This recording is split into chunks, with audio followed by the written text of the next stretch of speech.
श्री सरस्वती नमः, श्री कृष्णाय नमः। देखिए, आज हम चर्चा करने वाले हैं आज या कल में प्रदोष कब किया जाए उस पर चर्चा करेंगे, क्योंकि ये संदिग्ध वाली स्थिति बनती है। देखिए, संवत 2081 शक 1946 आश्विन कृष्ण पक्ष, इसमें जो हमारा प्रदोष है वो द्वादशी रविवार 29 सितंबर 2024 को कुछ बता रहे हैं 30 सितंबर 2024 को। तो श्री भादव माता पंचांग में जो प्रदोष लिखा गया है वो 30 सितंबर 2024 को लिखा गया है।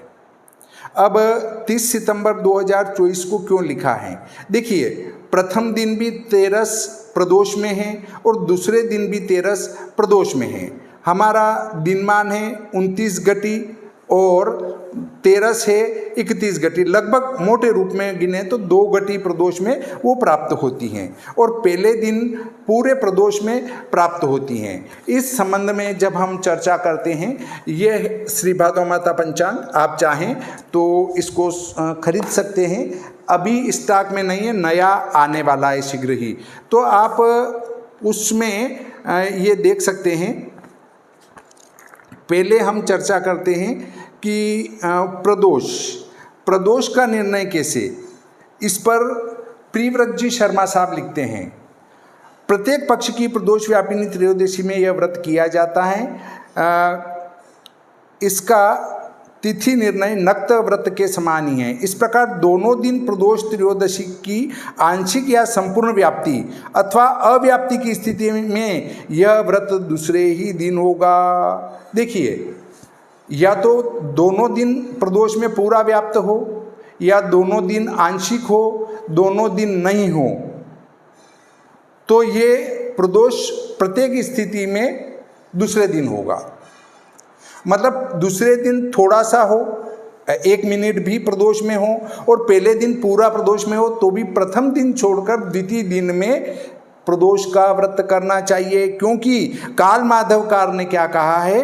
काल माधवकार ने कहा है प्रदोष व्यापिनी नक्ते तिथि व्याप्तिर्दिन द्वये अव्याप्तिर्वाथवांशेन व्याप्ति स्यात् सर्वथोत्तरा। हर स्थिति में उत्तरा को ग्रहण करना, दूसरी को ग्रहण करना। धर्म सिंधुकार का यहाँ मत है कि धर्म सिंधुकार ने लिखा है कि त्रयोदशी दोनों दिन असमान रूप से प्रदोष में व्याप्त हों तो प्रदोष व्रत उस दिन किया जाए जिस दिन प्रदोष की तिथि अधिक व्याप्त करती हूं। अर्थात धर्म सिंधुकार के अनुसार तो प्रथम दिन प्रदोष व्रत होना चाहिए, परंतु फिर उन्होंने कहा बशर्ते कि वहां देव पूजा भोजनादि के लिए समय पर्याप्त हो, अन्यथा वहां भी व्रत दूसरे ही दिन किया जाए। अर्थात धर्म सिंधुकार ने इसको दूसरी स्थिति में लाके खड़ा कर दिया। मतलब अगर पहले दिन पूजनादि के लिए पर्याप्त समय नहीं है तो भी दूसरे दिन कर लो। अरे भाई, पूजनादि के लिए समय कितना हो इसको कहा जाना संभव नहीं है, तो उनने घुमा दिया है। इसलिए काल माधवकार का वचन यहाँ ग्राह्य किया जाना चाहिए। इनने फिर लिखा तर्क संगत नहीं, क्योंकि देव पूजा आदि के लिए पर्याप्त काल कितना है यह निश्चित नहीं किया जा सकता, अतः उपरोक्त काल माधवकार का मत ही मान्य है। किंच यहाँ यह भी ध्यान देने योग्य है, दोनों दिन त्रयोदशी की प्रदोष में अव्याप्ति की स्थिति में अव्याप्ति की स्थिति में दूसरे दिन त्रयोदशी प्रदोष के गौण काल सायंकाल को तो व्याप्त करती ही हैं। उस दिन वह प्रातः व्रत संकल्प के समय भी साक्षात विद्यमान होती हैं। मूलतः ये व्रत है वो त्रयोदशी का व्रत है, प्रदोष व्रत। तो प्रदोष पहले दिन तो प्रदोष में पूरी व्याप्त है 12 के दिन, और 13 के दिन वो सूर्यास्त के बाद 1 मिनट है माना यहाँ तो 2 घटी हो रही है पर 1 मिनट भी है, तो उसका गौण प्रदोष काल जो है वो सूर्यास्त से 3 मुहूर्त पहले अर्थात 6 घटी पहले रहता है।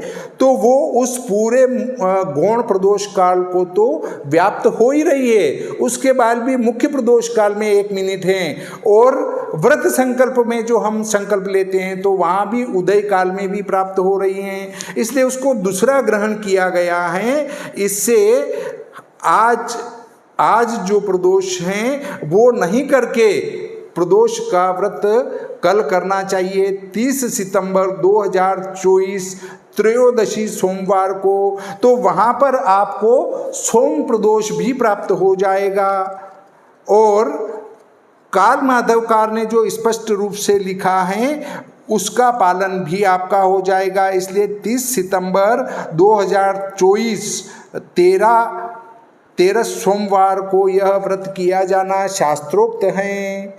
आप इसके लिए काल माधवकार को पढ़ सकते हैं। और यदि आपको फिर भी लगे कि धर्म सिंधु उपयुक्त है तो धर्म सिंधु में जो घुमा फिरा कर लिखा गया है वो ग्राह्य नहीं है। अब देखिए, माना प्रथम दिन वो प्रदोष में 3 मिनट व्याप्त हो रही है और दूसरे दिन 2 मिनट व्याप्त हो रही है, तो ऐसी स्थिति में अधिक व्याप्ति धर्म सिंधु के अनुसार तो वो अधिक व्याप्ति पहले दिन है, तो वहाँ पर प्रदोष लिखा जाना चाहिए।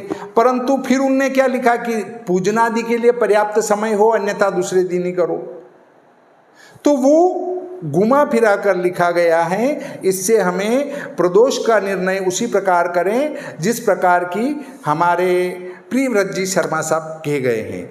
फिर भी आपको लगता है कि नहीं भाई धर्म सिंधुकार को माने, तो देखिए, जब हमारे से अधिक पढ़े लिखे प्रियव्रत जी शर्मा साहब प्रोफेसर भी रहे हैं, कॉलेजों में उनने पढ़ाया है, उसके बाद वो गणित, सिद्धांत, करण, तंत्र, संहिता और फलित आदि के बहुत ही अच्छे विद्वान थे।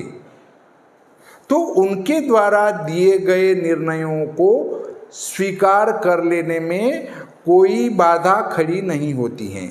हाँ, कहीं कहीं जैसे हमें लगता है कि भाई इस को हम नहीं स्वीकार करें तो वहाँ एक अलग बात हो जाती, पर यहाँ ये बात स्वीकार करने लायक है, इसलिए इसको एक मतेन स्वीकार कर लेना चाहिए। तो इस प्रकार प्रदोष व्रत का निर्णय मैंने आपको बताया। ये प्रकरण यहीं समाप्त करते हैं।